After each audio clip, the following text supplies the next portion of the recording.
So I'll kind of show you a little bit around like what we have here. So this is one of our first green spaces, and in the deck that I gave him, if you look at the renderings of what this is going to be, this whole area is going to get gutted, and the vision is that this is going to be a green and restorative space. Like, we want this to feel like Soho House Skid Row. You know Soho House? It's like a kind of like a high-end, like, social club. We want this to really be a place where people are like go in and like, whoa, what's in there? I could be in here. And so when we're thinking about designing, I really want you to think like green, sustainability, think of like how do we make this an oasis from what you may have experienced out there. Now, another thing to think about is the fact that people are often distrusting of institutions, of any institution. Oftentimes there is a myth about people that create, and there's narratives where people are labeled service resistant. It's easy to resist services. Now, how many of you guys share a room with someone? Okay. Are you guys in dorms? Have any of you ever lived in a dorm? Have any of you ever shared a room with a sibling? Okay. Do you remember how annoying that was? There's a lot of things you can't do, right? You probably can't just change on your own. You can't have conversations on your own. Was it your first choice to be with your sibling all the time? No. So what that choice means that's probably not different for someone who's on house. Now imagine you have your whole life in what you're carrying with you right now. So I do want to, Monique, before we go on, I want you all to just introduce yourselves and explain one thing that you're hoping to get from today. My name's Edgar, and I hope to gain more knowledge about what you guys do here. I'm a social labor second year as a landscape architect, and I actually want to Skid Row. Especially usually my parents tell me that, just tell me always to be careful. I always say, like, why? I mean, I don't even know much about this environment, so I mean, it's best for me to kind of get personal experience, just to learn about the space. Hi, my name is Nelly Munoz. I'm a third-year landscape architecture student. And one thing I hope to get from today's field trip is taking more knowledge about the types of things that homeless people in the community of Skid Row need in order to lead either healthy lives or to help them, thrive in a better way than they are right now. Jennifer, you're honorary student today. Yeah, my name is Jennifer. I'm a history major, and what I want to learn is like how improve like these individuals' lives have come with the resources that help them and support them. My name is Steven. I'm a fourth-year landscape architecture student, and I'm here to also collect data, two, collect pictures, and three, just how is landscape architecture applicable to create a better social space for not only people suffering from homelessness, also for the general public, because it's also a question of general space, right, and public space, and how that space can be opened up to everyone, and how can landscape architects as a community, or just as designers, play a role into that. Hostile architecture, we hear that all the time, but it's like, what is hostile landscape architecture? What are we doing, and how can we apply? What are we learning, and what are we going to do in future practice? Yeah. awesome. So monolith, right? So our faith is one that encompasses all things. And people from all walks of life have access to this space, meaning that you don't have to be a Christian to volunteer here. You don't have to be a Christian to receive services here. We're here for everybody. But for us as an organization, we follow a Christ-centered model. And being Christ-centered means that our first and foremost value is to come alongside people and break the cycle of homelessness and poverty by Christ-like behavior, which is radically love your neighbor, wherever they're at, whatever they need. Here in my office, I decided to put up greenery because I wanted to have a window to hope. You know, when I see forests, I see hope. I see, growing up with my grandmother, you know, I think of the fact of me having been unhoused myself at points in my life and being denied my own space. One of the most painful parts of me having to live and rent bedrooms versus actually being, even though I was always fully employed, you know, and you may experience this as students, you know, you don't have control over your space. One of the first things I did in the pandemic was actually plant a garden. I was lucky enough to have a roommate that got me out of homelessness. I had lost my housing because I had a family friend who rented me a room, and she had a family member who needed to come home, so I wasn't the priority. No hard feelings, but it put me in a situation where I was unemployed, even though I have a master's degree and I've worked in homelessness. So if someone like me could be homeless, imagine that most Americans are one emergency away. It's not a hard thing for me to talk about, but you know, my mom lives in a senior community, meaning that even though she has a one-bedroom apartment, only a caregiver or a senior citizen can live there, and even then you can't really live there. So for about 4 or 5 months, I slept in my mom's bedroom. My mom has always slept on the couch. That is a trauma holdover from just some of the stuff that she's experienced from, you know, her life. And it wasn't until I had a college friend, actually, someone who I used to be really good friends with. His mother was dying, and he was like, well, I have a room in my house. I can rent it to you for $400 a month. And I've lived there for the last 3 years. It's that relationship, which was a college relationship, has been a blessing. And one of the blessings he gave me was to give me the freedom to just plant things. And it's the first time in 10 years that I've been able to have a garden. So that's my personal testimony of what greenery did. And I remember, and they actually joke about it, in that when I planted tomatoes, and I was so invested in the life of my tomatoes, and then they got attacked by spider mites. And I tried everything: neem oil, refertilizing it, bitter apple, apple cider, everything, and I watched them die, and it was really, really, really hard for me. So But you fed the spider mites. Unfortunately, I didn't really. I was learning about gardening, and so I also, as someone who grew up in Mexican indigenous traditions, my grandmother was a curandera. And so I grew up practicing curanderismo. And now curanderismo is at a cross sections of Christian practice and indigenous practice. So for me, my personal why of how I show up here at the mission is to marry the faith of my grandmother with the indigenous traditions that my family taught me. In fact, one of the things I keep at my desk particularly is an indigenous translation of the New Testament.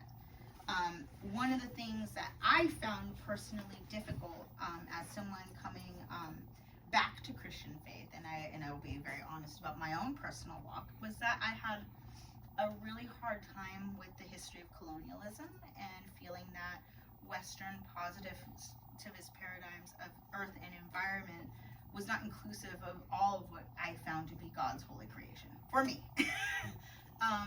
And so I really found it awesome to find that someone took the time to write a Bible with indigenous input to restore some of that language from translation. And so I've been able to find pieces of my faith in my environmentalism. And so for me, it's a spiritual journey, but it's also a restorative journey. People here are really, really, as you probably saw on the walk, really invested in this work. The student, Joe White, that you spoke to, he came here from jail and he's still here. And I think that the best part of the work that you guys may be able to contribute to today's walk is that, you know, we're an open place, meaning that none of us are the experts. Homelessness has every face. It can be a master's degree, indigenous, coming back, trying to find my way through the world. It can be someone who grew up in the church. It could be someone who was a former whatever. But everybody can find a piece of that. And earth can be a very restorative practice. And that sustainability is something that we as an organization very much value. And the LA Mission has been in existence as an organization since 1936. We've been doing this for about 87 years now. The building where you're currently sitting has been here since 1992. The reason why we are here is because the city of LA basically instituted a policy of containment, meaning that they were trying to move people from the city into a historic core. Basically, they tried to get all the service providers into one centralized area so people wouldn't have to go far. There's a lot of different opinions as to whether it is good and bad on both sides. Some service providers love it. Some people think that you need a bus to depart. There's community members who, as you met in this community, are bedded and actually have a community. It's not just a satellite of disconnected people. It's actually an ecosystem. And so natural law and ecological thinking are inherent to all of these spaces. So I'm going to show you the original architectural rendering of this building. Then you can put your backpack underneath my desk. Yes. While we're walking, can you explain the rent control ordinance, the 100-year rent control Skid Row? Yes. And then if that's still active or when is it ending? I don't know the exact policy date, but yeah, and this office will be locked. So if there's anything else you want to leave.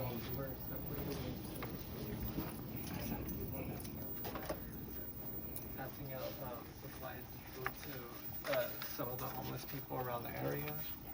And yeah, basically we also got to observe like the conditions of the community surrounding the area, and we kind of got to, you know, see the disparities that some of these people have to deal with. And so on this wall, you're going to see all of the different graduating classes that we've had in our program. So each one of these people represents a life changed. Some of these people have come back to be staff. So some of the staff members you meet actually have lived experience or have been in this program themselves. Some people may have found their way back to the streets. But one of the things is that we do believe that all people have capacity for hope and change. And that it is not a linear journey, it's a circular journey. And it's a spiral journey. Sometimes you'll spiral up, sometimes you'll spiral down. And it compresses together because you are the same person having an experience. We hope, first and foremost, that homelessness is a temporary condition. And we use people first language, so you may hear me say people experiencing homelessness, or you may hear me say an unhoused person, because they are not less because they have a home. They don't have a home. And people first language, now, a person who's having an experience, they are not their experience. Just as we would say people with disabilities. You know, I am a person who's neurodiverse, and I have had multiple intersections of my identity come into this place. I don't experience triggering as much anymore because I see that I get to be a part of a restorative work. So for me, that's what I love about the work here. Yeah, so you know, one of the learnings that we had with our Maverick City concert was that, you know, contested space is public space, right? And so we had a permit to close down the street. Now the community is used to, during our Thanksgiving events, that we only close off a section and we never ever ask tents to move. But because of some of the fencing, they put the temporary fences they put up, we were asking residents to move half a foot. Well, Stephanie is an organizer, and she has a deep history, you know, with some of the organizing groups in Skid Row. And she was very much like, we're not moving. And, you know, it's hard because you're really asking someone to move their whole house. And, you know, you'll see that some of them actually put their houses on wheels so that sanitation can come by. And, you know, it was our first time doing an event of that scale, and we had a lot of community learnings. One, that the fencing that was put up was, because a lot of people was triggering and carceral. Typically, we have a waist-high boundary, but you know, we were dealing with some outside agencies, you know, that even with our own local expertise, that was not something that we were really planning for. And so there was a point where she was like, you know, F the LA mission, you know, we're gonna tear you down, we're gonna protest, because there's a lot of anxiety. You know, people thought that we were gonna call the police and have their stuff taken away. You know, people thought, they're like, what if we don't move? Well, if you don't move, we can only help or ask kindly. And so there was a lot of fear. And so what we learned from that experience, we had an amazing and fun concert. It was amazing. And so now, Stephanie, we learned that there's new ways to have relationship with our neighbors. You know, we didn't really understand how deeply she was connected in being an informal community support. And so for myself, for a grant that I was helping to write, I actually realized that we needed to incorporate more of these spaces because she was letting us know as a stakeholder that one, she chooses to be free on that corner. What a lot of people don't know about Stephanie is that she does actually come from money. She makes a free choice to be on that corner, and she was a victim of police brutality. She also offers her space to provide to community groups. And so now I make it even more of a point at least once a week to walk to her space, to walk to the corner store, to say hi. And you know, now we know we can leave flyers there, and one that has enhanced our outreach because people don't have to come in our door to get a flyer. They can go to a person that they trust. Now, if they want to take a service, they can. I actually, one of the things I did with Stephanie was, once I found out a little bit more about how she was running her space, me as a Monique, not as an Alley Mission employee, I actually went and I bought her pink flamingos. I was like, you know, you deserve to have like something fun to put up. And you know what she said? She was like, where am I going to put the flamingos? I don't have any grass. So, I mean, I actually thought about getting her like some pots. One of the things, she has a bad back. She actually has a jacuzzi. She was tapping into water from a building, and then she kind of deals with having to deal with shutoffs to that water because obviously the city is not giving her water. And, you know, as a nonprofit organization, we have a limited capacity in what we can do out there, outside of outreach. But we do have an unlimited capacity on what we can develop here and where we meet people. We want to invite people. We want this to be an inviting place. You know, obviously for practical reasons, we have to have fences. We would like to not have fences. Like most people would like to not have fences, but you know, we do have to maintain, you know, security and safety. But just because we have to prioritize safety, you know, one of the reasons why we do actually have fences up on our rooftop is that we have had some, you know, we do have to realize too that we are dealing with a population that can experience mental health. You know, we have had a person actually, you know, people who may have self-injuring thoughts. So, you know, we do have to be mindful that, you know, when we're designing things that we want it to be restorative, but it's also protecting people's health, however that is. On this side,